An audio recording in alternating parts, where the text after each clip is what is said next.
Hey everyone, this is a piece called Thalheimer, Bonapartism and Fascism by Frank Adler. I'm reading this just to get a better feel of the use of the term Bonapartism. And this also just seems interesting to hear, you know, to get a better feel for some of the Marxist takes on fascism. Anyway, it is not at all surprising that August Thalheimer's 1930 essay on fascism should have been so enthusiastically reprinted, and widely discussed in left-wing European circles during the 1960s. Informed debate on fascism had reached a major theoretical impasse. Factually, more was known than ever before, at any rate enough to dismiss as, quote, empirically inadequate, end quote, virtually all of the better-known traditional interpretations, yet conceptually no new theoretical nets had been cast that might have better accounted for the full range of phenomena to be subsumed under the generic term fascism.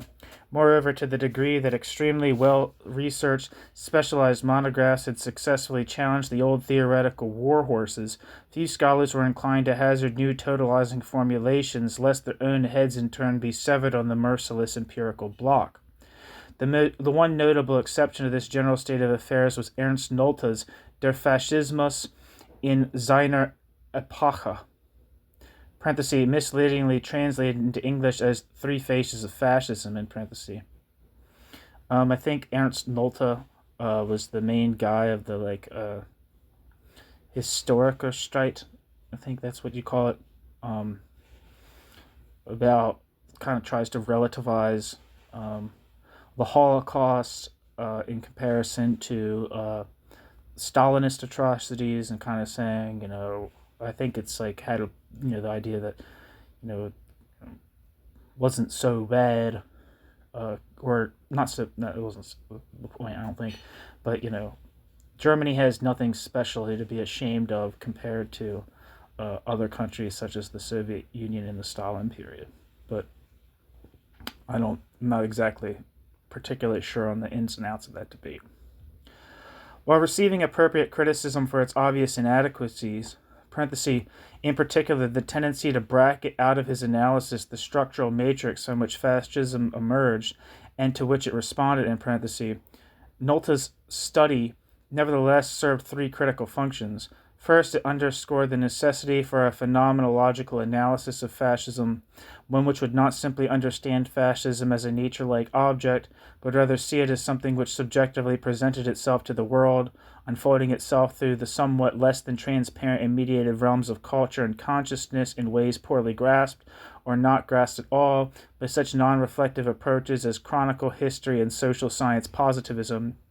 Second, it challenged Marxism to overcome its own unfortunate vulgarity, in particular, the predilection to view politics as something essentially epiphenomenal and coercive, rather than autonomous and consensual. Nolte demonstrated that the epochal fixedness of fascism's ideological bearing, parenthesis, its programs, symbols, and propaganda, in parenthesis, had to be understood in its own right and not reduced schematically to class struggle. Third, by questioning the epistemological status of purely structural and otherwise objectivistic approaches, rather than holding out the prospect that these had not yet been, but could be salvaged by further research. Note to help clear the conceptual error of such stale, patently superficial formulations as those which saw fascism as being somehow encoded in the, quote, national character, end quote, of Germans and Italians, as the necessary culmination of those nations' peculiar historical pathologies, as the prototypical form of middle-class extremism, as a necessary and determinate stage in the organic development of monopoly capital, and as that all too convenient spook of Cold War scholarship, quote, totalitarianism. Within the context of the aforementioned theoretical impasse, and confronted by Nolte's provocative analysis, scholars of the German New Left, parenthesis, in particular those affiliated with the journal Das Argument, in parenthesis, set out to develop what they hoped might emerge as an adequate Marxist interpretation of fascism.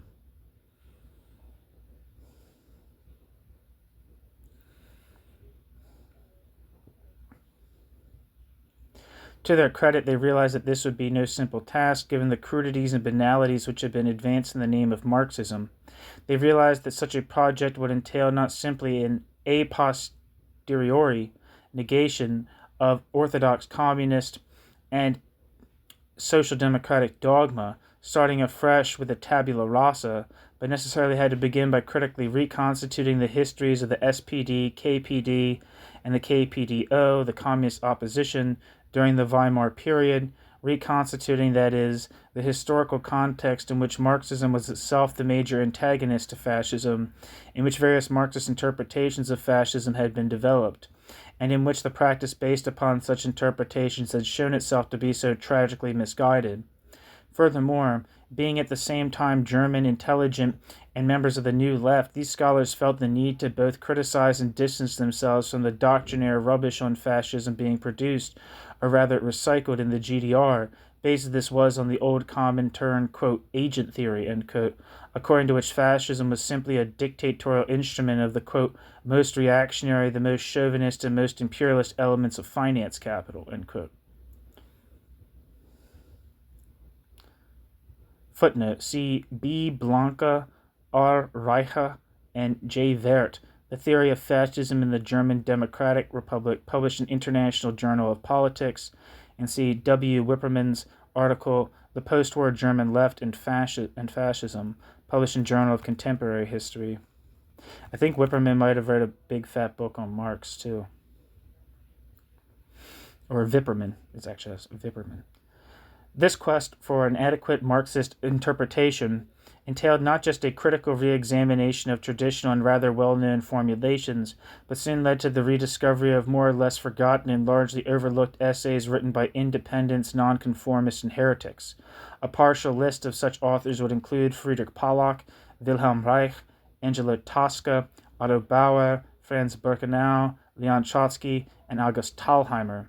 One of the major themes that emerged in these rediscovered texts was, quote, Bonapartism, an alternative Marxist concept of state power to the better-known instrumentalist view best expressed in the Communist Manifesto, quote, the executive of the modern state is but a committee for managing the common affairs of the whole bourgeoisie, end quote.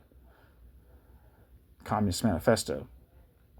This narrowly instrumentalist concept of state power, more often than not, had led Marxists to uncritically presume an automatic, unmediated relationship between economic and political dominance, that an economically dominant class necessarily ruled politically.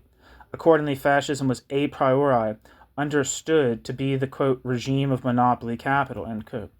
However, even before recent monographs on Italy and Germany shot all sorts of holes through such a thesis, rendering the relationship between industrialists and fascists problematic at best, it was obvious that this instrumentalist interpretation could not account for such significant questions as the fragility of pre-fascist regimes, the actual process of fascistization, the mass recruitment and eventual success of fascist movements in some cases but not others, and the conflicts of interest which emerged under fascist regimes between the state, the party, and industrial leadership. Bonapartism, on the other hand, based upon Marx's notion of, quote, die verselbständigten Macht der Exekutivgewalt, end quote, parenthesis, loosely translated as, quote, the process whereby executive power becomes progressively more independent, end quote, and parenthesis, appeared as a suggestive first step out of the theoretical impasse, as well as the basis upon which a Marxist interpretation of fascism might be salvaged. Though his was neither the first nor the only interpretation of fascism based on the concept of Bonapartism, Thalheimer's work in the 1964 judgment of Wolfgang Abendroth, quote, remains to this day the best attempt to understand the phenomenon of National Socialism from a politico-sociological standpoint, end quote. Wolfgang Abendroth. I have a piece by Abendroth on this channel, actually, if you're curious.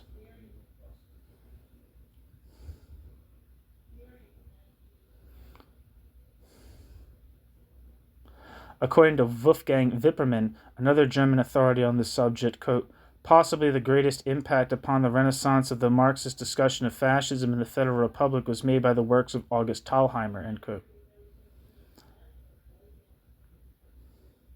Wolfgang Wipperman. Why was Thalheimer's theory apparently judged more significant than other Bonapartist accounts? First, It was the most fully articulated and analytically rigorous. Gramsci merely alluded to Marx's 18th Brumaire in a 1926 UNITA article and devoted approximately 4 pages to Bonapartism, or quote, Caesarism, end quote, in his voluminous prison notebooks.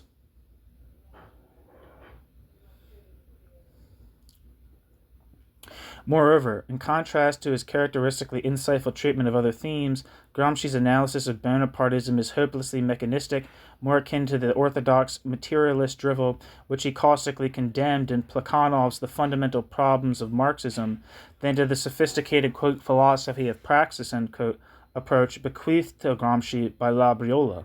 In Trotsky's work, Bonapartism was little more than an amorphous sponge term applied randomly and rather inconsistently to such diverse phenomena as Tsarism, Stalinism, Giolitti's final government in Italy, and the immediate pre-Nazi governments of Brüning and Schleicher in Germany. Furthermore, Trotsky's concept of fascism, apart from its keen appreciation of the petite bourgeoisie's supporting role, was in its own way as simplistic as that of the comintern, and for the same reason, it was based on a closed, unilinear, and determinist view of capitalist development, as well as a narrowly instrumental view of the state. Thus, for Trotsky, fascism was, as Robert Wistrich notes, organically linked to the last-ditch struggle of moribund capitalism, while the fascist state, for the most part, had little or no independence from big business. Footnote: Wistrich, Leon Trotsky's Theory of Fascism, published in Journal of Contemporary History, October 1976. End footnote. Writing of Hitler in 1932, Trotsky claimed, quote, his tasks are assigned to him by monopoly capital, end quote. Trotsky: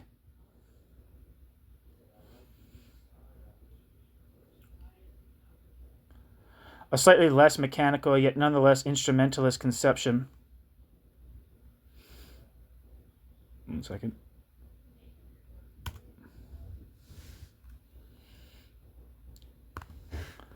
A slightly less mechanical, yet nonetheless instrumentalist conception was advanced by Otto Bauer, a major Austro-Marxist leader. While Bauer employed the concept of Bonapartism to account for the relative autonomy of fascism in its ascendant phase, during a subsequent moment of stabilization, fascism became the same simple instrument of class rule found in the positions of the Comintern and Trotsky, quote, the leading stratum of the bourgeoisie, the representatives of monopoly capital, and of the larger estate, succeeded with extraordinary rapidity after the establishment of the fascist dictatorship, in turning the new regime into a tool of their class rule, and in transforming the new masters into their servants, ... Even if the fascist dictatorship rules over the capitalist class, it nevertheless inevitably becomes the executive organ of the needs, interests, and will of the capitalist class. End quote.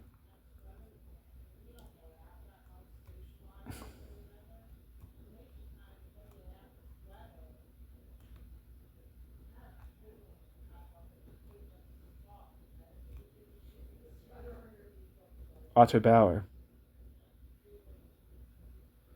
Responding to this manifestly contradictory thesis, Mihaly Vaida appropriately asked, quote, how can a regime carry out the will of a class if it rules over that class? How can a power system rule over those whom it actually serves? End quote. Mihaly Vaida, Fascism as a Mass Movement. Here, Vaida has put his finger on the major problem which haunts all Marxist interpretations of fascism, that attempt simultaneously to reconcile the Bonapartist notion of a state that becomes progressively more independent with the more orthodox instrumental concept of class rule, a problem that Thalheimer's theory, despite its greater openness and subtlety, ultimately fails to paper over.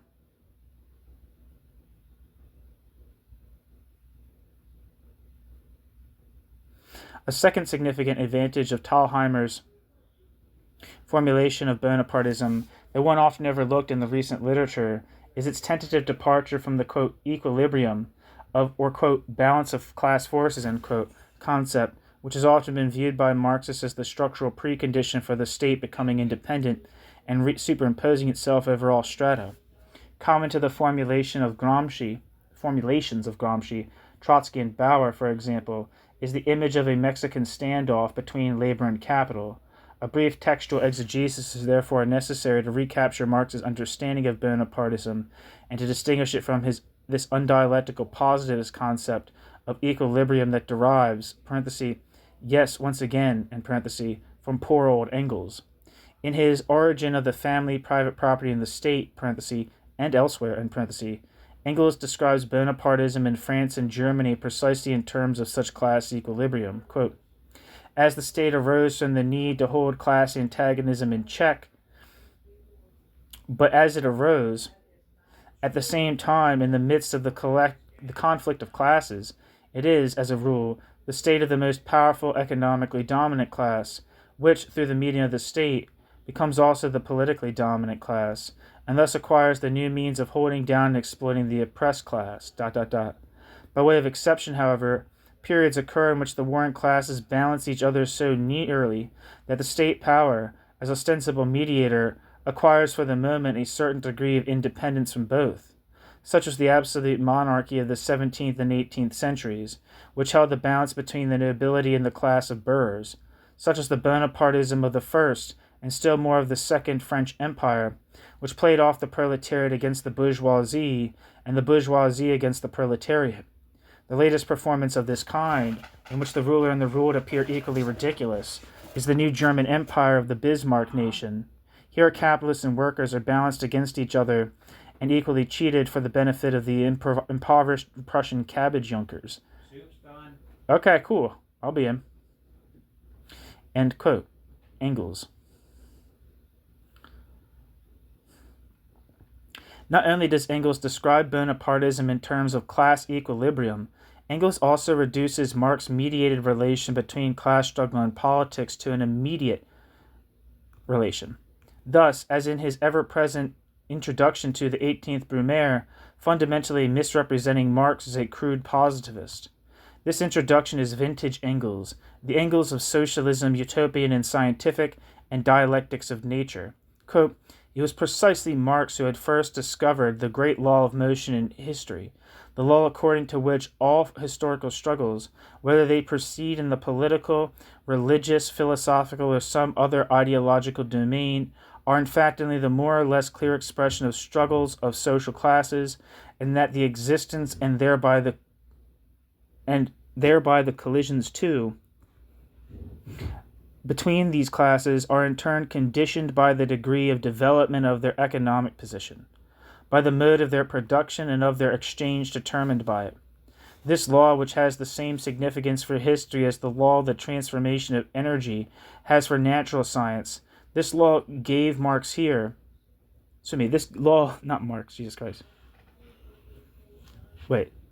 Marx. Sorry. It was this law that gave Marx here, too, the key to an understanding of the history of the Second French Republic. End quote. Engels. From the introduction to 18th Brumaire. Marx, on the contrary, never described Bonapartism in terms of equilibrium.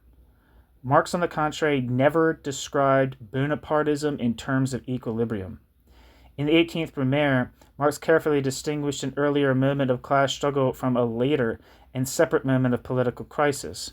This is of great bearing both to Marx's own analysis of Bonapartism as well as applying Bonapartism to fascism. Rather than equilibrium, in each case the proletariat had been defeated by the bourgeoisie at the level of class conflict prior to the political crisis whose final resolution was Bonapartism or fascism. Marx makes this abundantly clear in the text Periodization. The proletariat had been defeated in June 1848.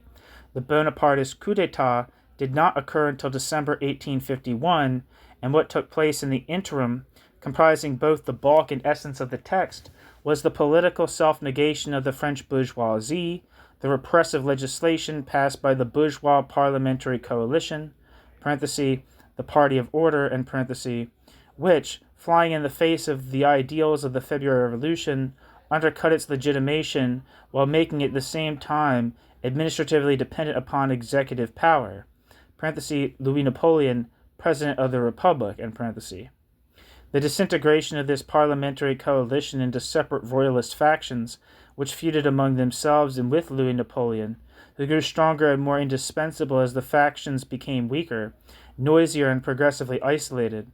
The growing contradiction between the unstable political rule of the parliamentary bourgeoisie and the social tranquility necessary to ensure social reproduction. The severing of organic representational linkages between the bourgeoisie at large and its political and literary agents. Quote, the parliamentary party was not only dissolved into its two great factions.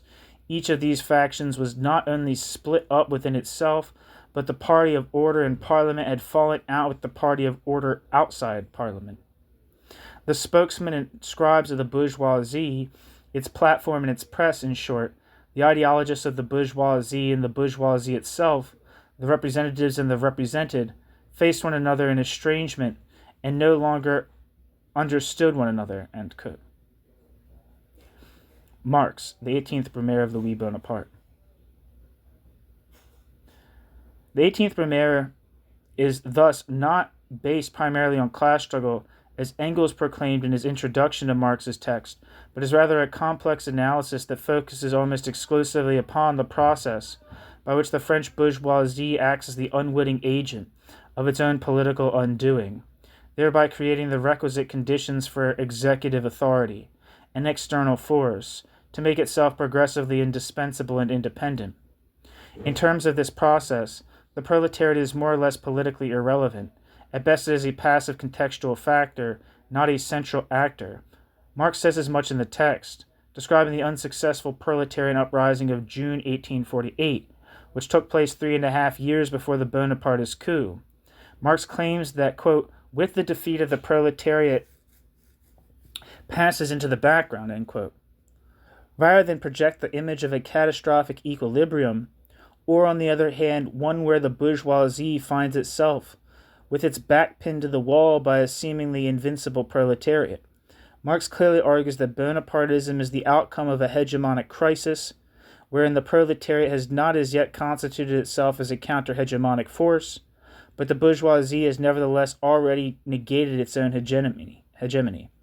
Thus, in a later text, The Civil War in France, Marx describes Bonapartism as, quote, the only form of government possible at a time when the bourgeoisie had already lost, and the working class had not yet acquired the faculty of ruling the nation, end quote.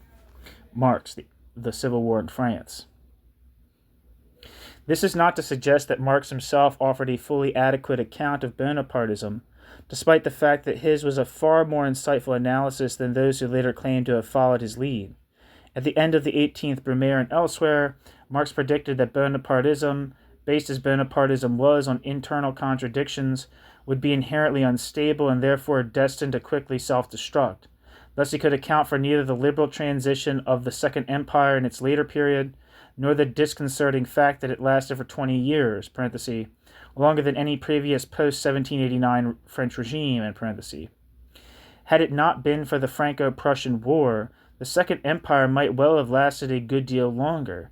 At any rate, it did not collapse because of internal contradictions. What Marxists, following the old master, fail to perceive is that Bonapartism and fascism are not unstable because Bonapartism and fascism are based on internal contradictions, but paradoxically draw their strength from precisely this fact. The Italian historian Renzo de Felice has used the apt term, quote, negative aggregation, end quote, to account for this peculiar genius of such regimes. In the absence of an affirmative, aggressive, and hegemonic force, Bonapartism and fascism can at least guarantee minimal conditions of security for a broad range of fragmented, atomized, and seemingly contradictory interests, none of which obtains everything at once, yet all of which feel themselves protected against something far worse. Furthermore, as Thalheimer notes, but cannot adequately explain, the Second Empire was followed by the reformist liberal democratic Third Republic, which lasted from 1871 until the Nazi occupation of France in 1940. Obviously, the bourgeoisie had not definitely lost, quote, the faculty of ruling the nation, end quote, nor was Bonapartism the final and most degenerate form of capitalism, as Marx had suggested.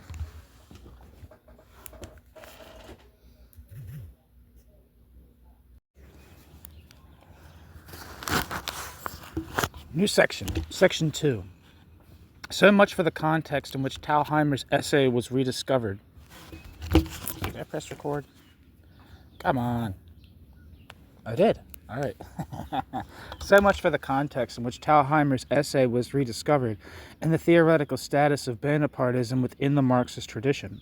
Just who was August Thalheimer, and what was the concept in which the essay was written? The context in which the essay was written.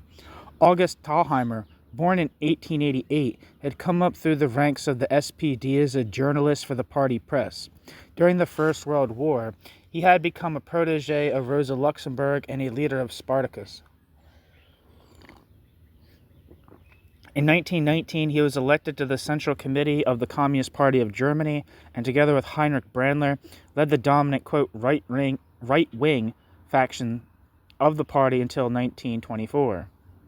When he and Brandler were made scapegoats for the failed 1923 insurrectionary attempt and dismissed from the Central Committee. Thalheimer then moved to the Soviet Union, teaching at Sun Yat-sen University, writing a book on dialectical materialism, and serving as a member of the program committee of the Comintern. At the end of 1928, Thalheimer and Brandler, along with other, quote, rightists like Angelo Tosca, were expelled from the Comintern for the twin sins of opposing Stalin and the disastrous line on fascism which emerged from the Sixth World Congress, which took place between July and September 1928. Thalheimer and Brandler returned to Germany, where Thalheimer and Brandler formed the opposition KPDO and the opposition journal Gegen den Strom. It was in this journal, Gegen den Strom, that Thalheimer wrote a number of essays on fascism, including the one for which Thalheimer is best known, Über den Faschismus, from the 11th, 18th, and 25th of January 1930. When the Nazis came to power, August Thalheimer emigrated to France and then on to Cuba when France fell in 1940. August Thalheimer died in Havana in 1948.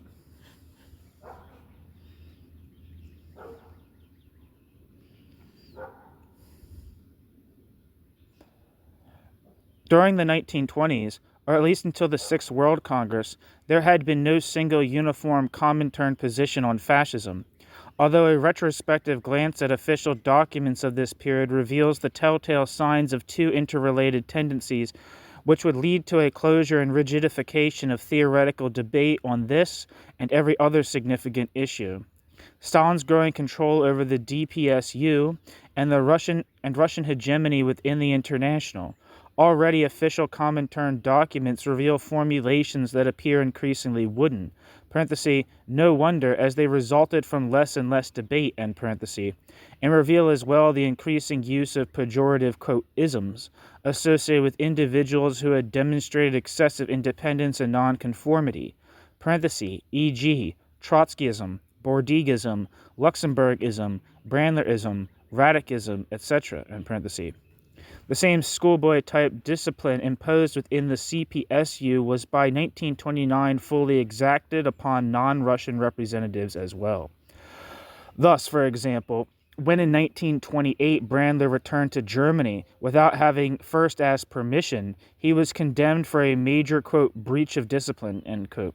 Worse still, we learn from Comintern documents, so characteristically rich in nuance and measured in tone, that Thalheimer had, indeed, quote, slipped from liquidationism to renegacy, end quote.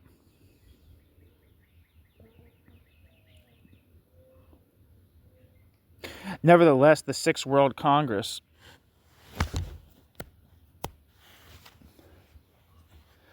clearly represents the definitive point of transition between an earlier phase of Comintern history when relatively open theoretical debate was still possible and when non-Russian communist parties still maintained a relative degree of autonomy, and the better-known later phase when theoretical debate, like the practice of democratic centralism, was reduced to the simple reaffirmation of positions drawn up by Stalin or Stalin's pawns of the moment.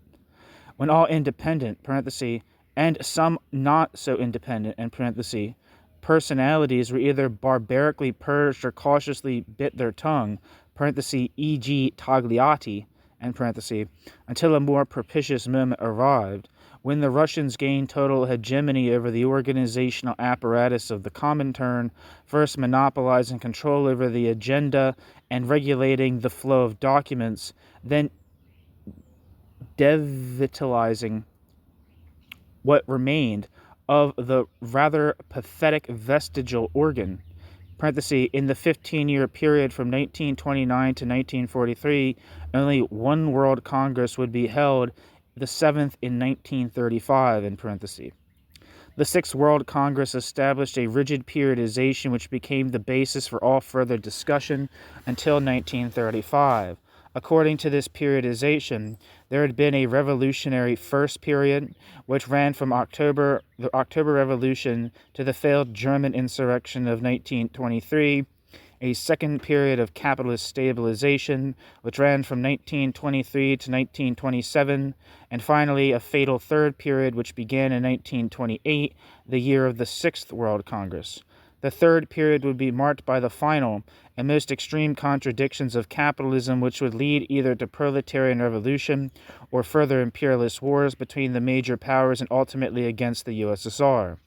Within this context, fascism was viewed as an instrument of what Dimitrov would later define as, quote, the most reactionary, most chauvinist, and most imperialist elements of finance capital, end quote. Dimitrov. According to this view, correct communist strategy called for the tactic of, quote, class against class, end quote, rather than a, quote, united front, end quote, and the struggle against social democracy, which was also in the tumultuous period to be seen as an instrument of finance capital used against proletarian revolution in the USSR. Parenthesis, hence the equation of socialism and fascism as instruments of finance capital, better known as, quote, social fascism, end quote. End parenthesis. This identification of social democracy as the most insidious class enemy, parenthesis, and consequently the major target of practical political action, parenthesis, end parenthesis, led not only to perverse instances of situational cooperation between communists and National Socialists in Germany, but worse still, prevented the isolation of fascism itself when this was still possible by the formation of a broadly based anti-fascist coalition. Footnote. For example, the so-called Red Referendum of 1931, in which communists and Nazis campaigned to remove the SPD-led government of Otto Braun and Karl Severing in Prussia, also the transport strike of November 1932 in Berlin. End footnote.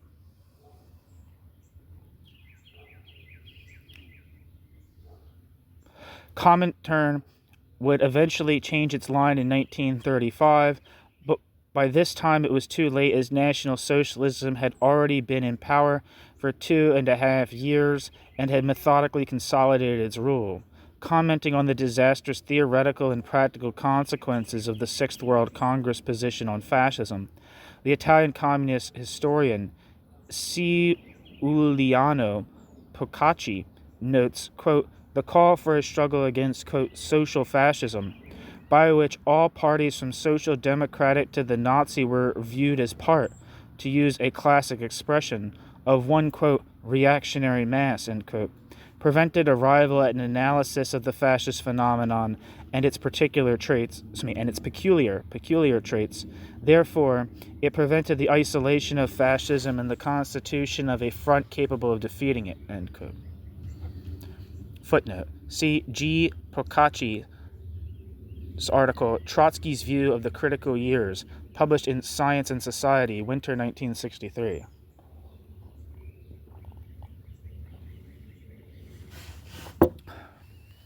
One moment.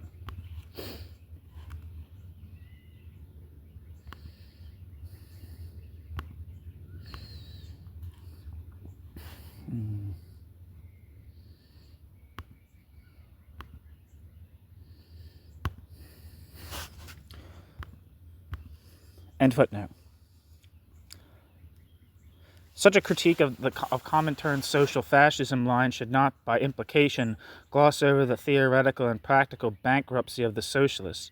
Indeed, just several months before the Sixth World Congress convened, Kolakowski suggested that the fascist danger had been greatly exaggerated, as fascism was essentially a peculiarly Italian phenomenon. Quote, I maintain that the Italian fascist dictatorship, like the Russian Bolshevik dictatorship, is nothing more than the result of transitory local circumstances which will not easily present themselves elsewhere.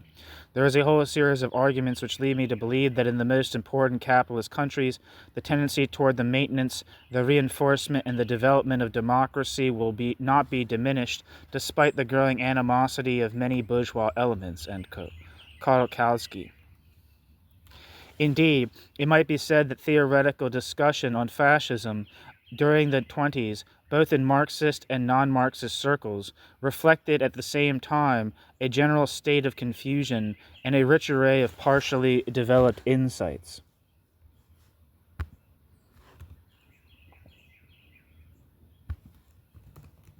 One moment, please.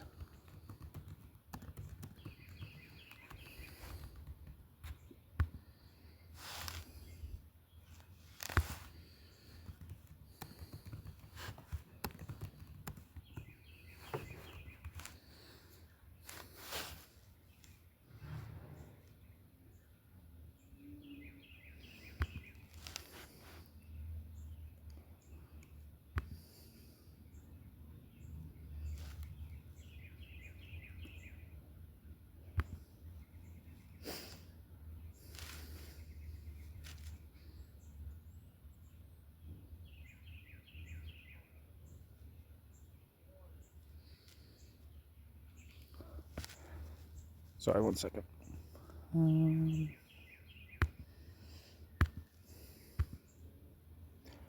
Come on, you son of a gun. Sorry, I had to do something my computer real quick. Okay. Looks like we're in business. Okay. Sorry about that.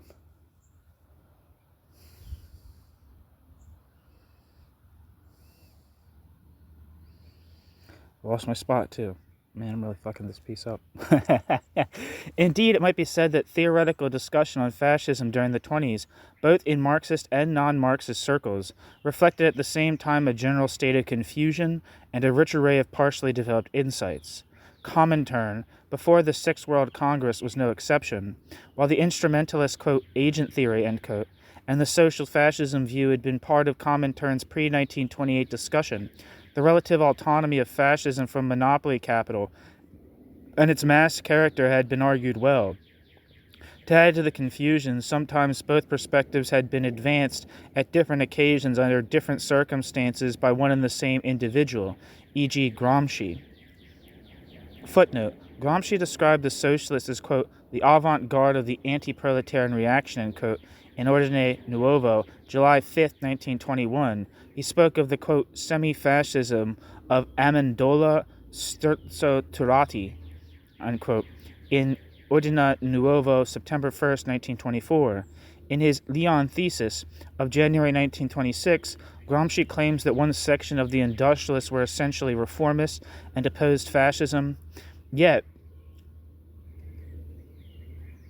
elsewhere in the text he describes fascism as the capitalist instrument.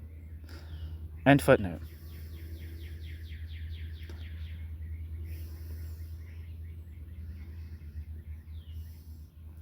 If within the Comintern proper the major proponents of the agent theory and social fascism had been Zinoviev and Stalin, within both Italy and Germany communists tended to advance the agent theory for agitational purposes and linked socialists to the so-called, quote, anti-proletarian reaction, end quote, on the basis of recent, quote, treacheries. Parenthesis, in Germany, the anti-communist repression ordered in 1919 by Gustav Noska, Social Democratic Minister of the Interior. In Italy, failure of the PSI and the socialist-led CGL to support the Factory Council movement, signing the, quote, pacification pact, end quote, with Mussolini, counseling against armed resistance to fascist, quote, punitive expeditions, end quote, end parenthesis. Yet it should also be noted that Comintern's very first statement on fascism, parenthesis, November 5th, 1922, end parenthesis, indicated not only an accurate grasp of the Italian situation, but also an appreciation of the industrialist apprehensions vis-a-vis fascism, thus implicitly recognizing that fascism was not simply an instrument of this class. Quote, the fascists are, primarily, a weapon in the hands of the large landowners. The industrial and commercial bourgeoisie are following with great anxiety the experiment of ferocious reaction, which they regard as black Bolshevism, end quote. End footnote. End quote. Degas.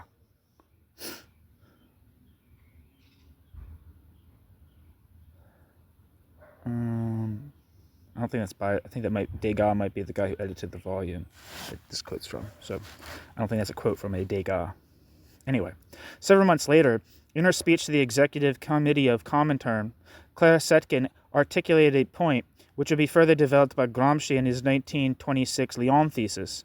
Fascism was not simply a reactionary terrorist movement, but one which had developed a mass base and which had won a political as well as paramilitary victory. According to Zetkin, quote, the mistakes of the Communist Party, again, lie above all in viewing fascism only as a military terrorist movement and not as a mass movement with deep social roots. It must be expressly emphasized that before fascism had won militarily, it had already achieved the victory politically and ideologically over the labor movement. End quote. Zetkin, cited in John Comet, Communist Theories of Fascism, published in Science and Society, Volume 31. End footnote. Yet the Fifth World Congress resolution of July 1927 already prefigured the later instrumentalist and social fascism position. Despite the continued allusion to fascism's petite bourgeois mass base, quote, fascism is one of the classic forms of counter-revolution in the epoch when capitalist society is decaying, the epoch of proletarian revolution, particularly where the proletariat has taken up the struggle for power, but where, for lack of revolutionary experience, and in the absence of a leading revolutionary party, it has been unable to organize the proletarian revolution and to intensify the insurrection of the masses to the point of establishing the proletarian dictatorship. Fascism is the bourgeoisie's instrument for fighting the proletariat. For those whose defeat the legal means at the disposal of the state no longer suffice, ... But in its social structure, fascism is a petty bourgeois movement. It has its roots in the middle classes doomed to decay as the result of the capitalist crisis, and partly also in the embittered proletariat elements whose revolutionary hopes were disappointed. As bourgeois society continues to decay, all bourgeois parties, particularly social democracy, take on a more or less fascist character, ... Fascism and social democracy are the two sides of the same instrument of capitalist dictatorship. In the fight against fascism, therefore, social democracy can never be a reliable ally of the fighting proletariat. End quote. As John Comet correctly points out, this resolution was not only of dubious theoretical value, but was a major tactical blunder as well. At that very moment, Mussolini's regime had fallen victim to the one potentially fatal legitimation crisis of its 20-year history, the Matteotti crisis, when a broad coalition of communist, socialist, Christian Democrats, popolari, and liberal Democrats was objectively possible. Yet, however counterproductive the Comintern resolution, it would be wrong to attribute major responsibility for this missed opportunity to the Communist Party of Italy, given the abstract legalism of the liberal Democrats, Amendola, the socialist lack of will, Turati, and the Christian Democrats' deep-seated distrust of the Marxist Party, Don Sturzo, or Sturzo, that might be how you pronounce his name, I'm not sure. In any event, it should be clear that by the Sixth World Congress, the Comintern's analysis had become not only significantly more rigid and less concrete, but led as well to strategic disaster. Despite substantive differences between them, the Comintern's expelled left opposition, Trotsky, and its expelled right opposition, Thalheimer and Tosca, jointly condemned the social fascism line, quote, a combination of Stalinist bureaucratism and Bukharinist metaphysics, end quote, claimed Trotsky, and called instead for a united front.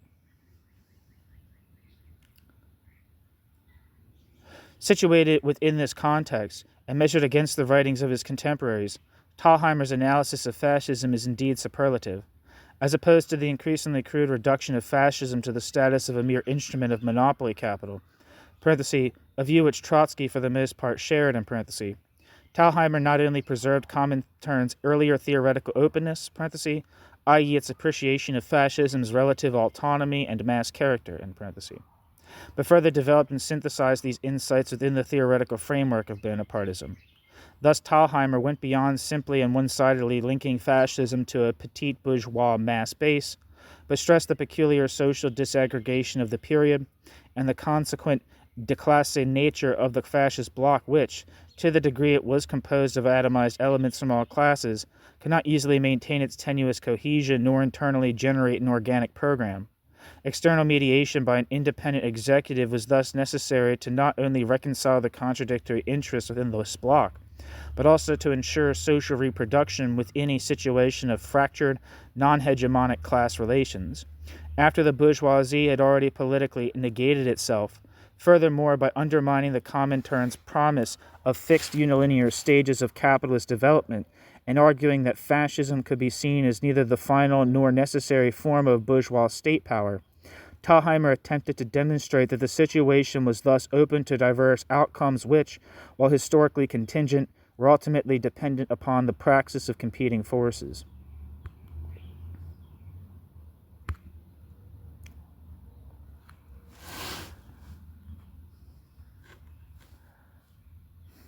One second.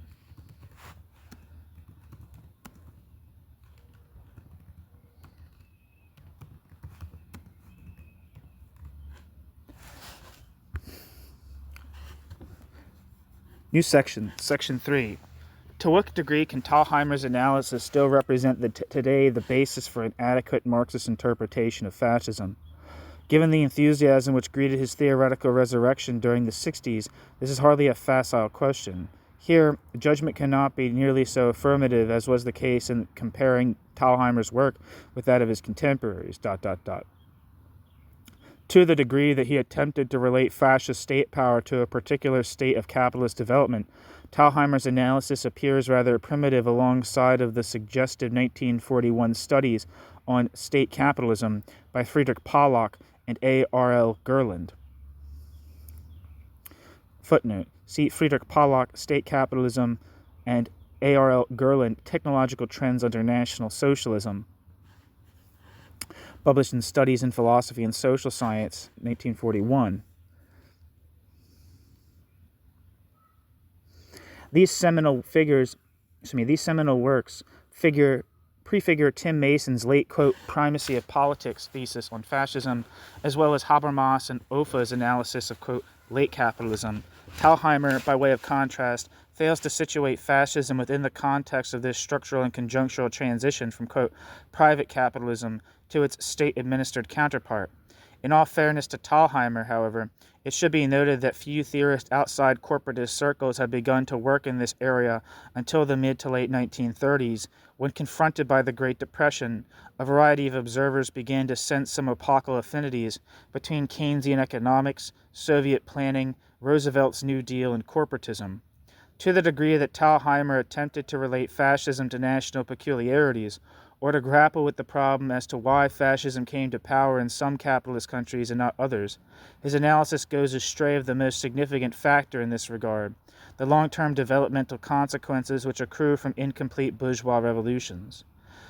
Though fully articulated in 1966 by Barrington Moore, in the book Social Origins of Dictatorship and Democracy, Marx and Engels had touched upon the idea of a, quote, revolution from above, end quote, parenthesis, modernization promoted by an unholy bourgeois aristocratic alliance, end parenthesis,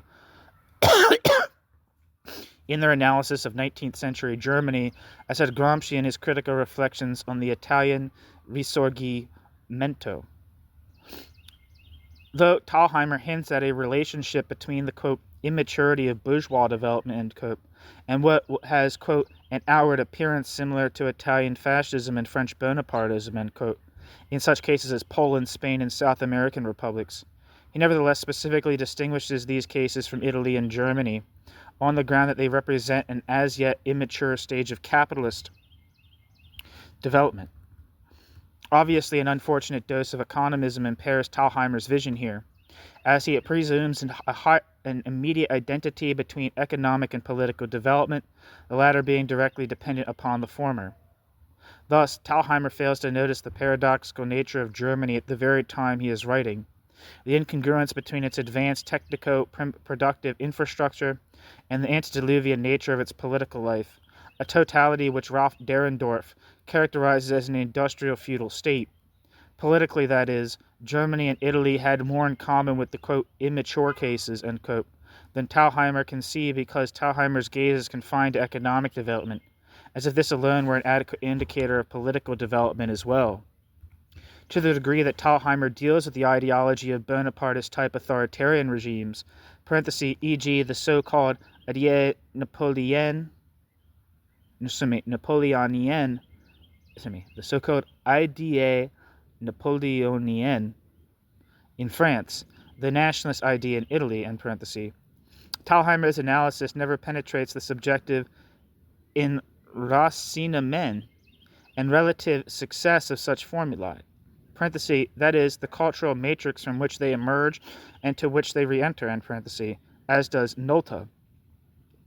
While Thalheimer recognizes that an alternative ideology is necessary to help aggregate a new, socially heterogeneous bloc and to legitimate a new regime, he has nothing to say as to the contents or specific nature of such alternative ideologies. Furthermore, by repeatedly employing the term, quote, direct dictatorship of capital, unquote, Thalheimer perhaps has unknowingly fallen victim to the very same instrumentalist concept of fascism which he attempted to overcome by basing his analysis on Bonapartism and the independence of executive authority. In this regard, his distinction between fascism as a direct dictatorship of the bourgeoisie rather than the direct dictatorship of the bourgeoisie is not all that enlightening. I'm going to repeat that sentence because I fucked it up. In this regard, Thalheimer's distinction between fascism as a direct dictatorship of the bourgeoisie rather than the direct dictatorship of the bourgeoisie is not all that enlightening. For if fascism is even a direct dictatorship of the bourgeoisie, then the autonomy he underscores in both Bonapartism and fascism becomes problematic at best. This, as suggested earlier, has been the fatal flaw of all more or less orthodox Marxist interpretations of fascism, which attempted at the same time to reconcile the instrumental concept of class rule with the autonomy of politics characteristic of Bonapartism. This remains the case with more recent orthodox attempts to deal with fascism as well. Take, for example, the case of Nikos Poulantzas, who elevates historical ignorance to the status of a methodological principle. On the one hand, he affirms the autonomie relative, or relative autonomy of the fascist state, while claiming at the very same time that grand capital monopoliste is both the fraction hegemonique and class regente,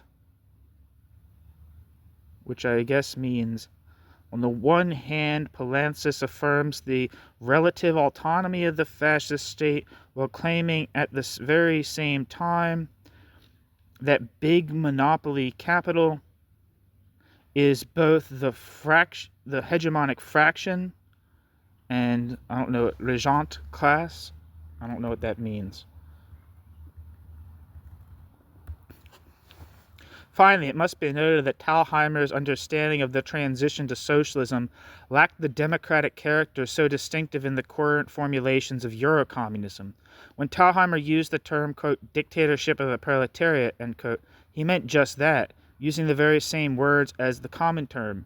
He spoke of the need to, quote, destroy the petite bourgeois democratic illusions and hopes held by the petite bourgeoisie, the peasantry, and portions of the working class, end quote. Thalheimer. However, a qualitative difference must nevertheless be acknowledged. Precisely because Thalheimer categorically rejected the concept of social fascism and questioned the adequacy of narrowly instrumentalist definition a narrowly instrumentalist definition of fascism, despite the slippages we have noted, Thalheimer never sank to the perverse level of comintern in suggesting that fascism, in the short run, might indeed be progressive and further the revolutionary cause because it demolished, quote, all democratic illusions among the broad working masses, end quote. Footnote. Resolution on the situation in Germany, quote, but because the fascist dictatorship rests on the armed national socialist gangs and on the Stahlhelm, because it is waging civil war on the working class and abolishing all the rights of the proletariat, it is thereby also destroying social democratic theories about the possibility of winning an elected parliamentary majority and about the policy of the, quote, lesser evil, end quote, and demolishing all democratic illusions among the broad working masses. It is proving that the state is not a superstructure rising above classes, but an instrument of bourgeois dictatorship. That the state power today is the armed SA gangs, the Stahlhelm, the police, and the officers' mob, who rule in the name of the bourgeoisie and the Junkers. The working class is being convinced by experience, that the communists were right when, year after year, they fought against democratic illusions and the social democratic policy of, quote, the lesser evil, and of collaboration with the bourgeoisie, ... Despite fascist terror, the revolutionary surge in Germany will arise. The revolutionary resistance of the masses to fascism is bound to grow. The establishment of the open fascist dictatorship, which is destroying all democratic illusions among the masses and liberating them from social democratic influence, is accelerating the rate of Germany's advance towards the proletarian revolution, end quote. End footnote. Here, however, Angela Tosca was far more perceptive. Quote, in this system, there is no room for the fatal illusion, long held by the communists, that fascism might do some good by destroying, quote, democratic illusions, end quote. The Italian communists actually announced in May 1921 that, quote, it is true that white reaction is celebrating a few ephemeral victories over an enemy which is paying dearly for its unpreparedness, but is destroying the democratic and liberal illusion and breaking down the influence of social democracy among the masses, end quote. Angela Tosca. And in the resolution of the Presidium of the Communist International, published in January 1934, the following statement concerning Germany may be read, quote, the establishment of an undisguised fascist dictatorship, by dispelling the democratic illusions of the masses and liberating the masses from the influence of social democracy, is accelerating Germany's advance towards the proletarian revolution, end quote. This is not the place for a detailed criticism of this conception, which the Communist International has never abandoned in spite of all its changes of front, and we need only record that fascism suppresses not only, quote, democratic illusions, end quote, but the workers' and socialist movement which is subject to them. Fascism is like a completely successful operation. The patient dies and all his illusions are removed, end quote. Angela Tosca, The Rise of Italian Fascism. That's the end of the piece. Thank you so much for listening.